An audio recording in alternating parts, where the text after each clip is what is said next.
What's up, guys? It's U2 Rocker. That is the space where I will eventually leave my super awesome catchphrase, and these are my Battlefield 3 Alpha Trial impressions. Now, I got into the Alpha Trial last Wednesday, and unfortunately it ended today. And so I guess I'm going to be giving you my impressions on it, what I thought, what needs to change, and where the game is going to be eventually.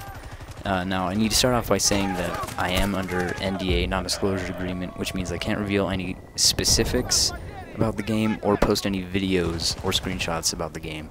So you won't be seeing any gameplay from the alpha trial in this video, but I'm going to give you my impressions on it nonetheless. Now, to start with, the alpha is an alpha. You know, it had a lot of bugs, glitches, and issues that are to be expected from an alpha. That being said, the alpha was fantastic. DICE got a lot of good feedback from a wide audience of players, you know, veterans, new players, a bunch of different people coming together, giving DICE their opinions on the game, and giving DICE the opportunity to change things that the audience, you know, would recommend. To start with, the graphics were incredible. Frostbite 2 is all that it has lived up to be, and the game looks and runs really well, even in an alpha stage. The game hasn't been optimized yet. There weren't any advanced graphical options. It was only running DirectX 9. Even still, it looked great, and it has a long way to come. And the final product is going to be looking fantastic. The sound design, I don't really need to touch on much here. DICE are the masters of sound when it comes to first-person shooters, and that is to be expected. Now the big one, gameplay. I've heard a lot of people compare this game to Bad Company 2. And I've heard, you know, some people saying, oh, this is just Bad Company 3, you know, it's not a sequel to Battlefield 2. They could not be more wrong.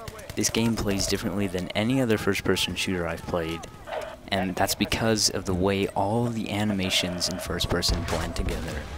You know, you run, you'll come up to a ledge, you vault over it, you see your legs, you see the gun, you haul the gun over the ledge. When you go into prone, your gun is moving around, you can see it. You get up from prone, you put your hand. It's incredible how involved you are in the game because of all these first-person animations, and that's what I was really most impressed with. Just how focused you can be in the game with all these animations going on around you. The gameplay feels really smooth. A lot of people say Bad Company 2 is a sluggish game, and I would kind of agree with them, but that's kind of the point. Battlefield 3 has that same kind of sluggish feel. You feel heavy, but it also feels a lot more smooth and responsive than Bad Company 2, which is great. The gunplay is really nice. The guns all sound and feel different, distinct, and powerful. And it's just a lot of fun to run around, racking up kills, even, you know, if you aren't necessarily going for the objectives, which was one of the problems I found in the alpha. This map, Operation Metro, is a rush map. It was 32 players, and it was unbelievably hard to win as attackers. I played the game for 8 hours in-game time, and I saw the last stage 5 times, which is not a good ratio at all.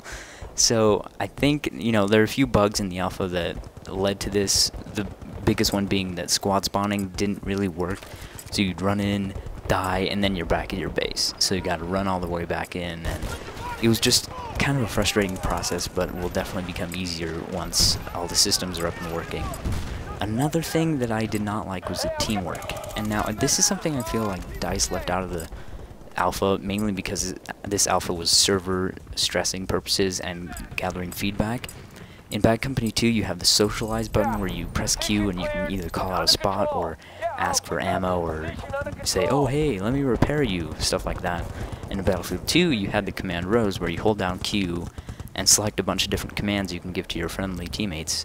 None of this was in Battlefield 3, but I do think that forms of teamwork communication will be implemented down the line, whether it's the Comoros or just a simplified version, kind of like Bad Company 2 had, where you just call out, call-outs, I guess, to your teammates given the situation.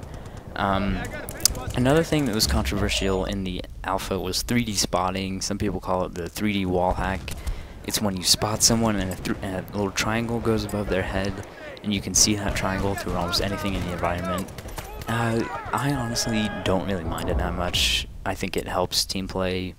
A lot of people complained about it on the alpha forums, and Bad Company 2's spotting system underwent a ton of changes.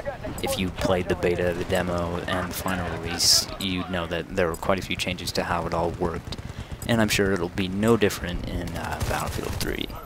In closing, this game has so much potential, and it's going to be fantastic.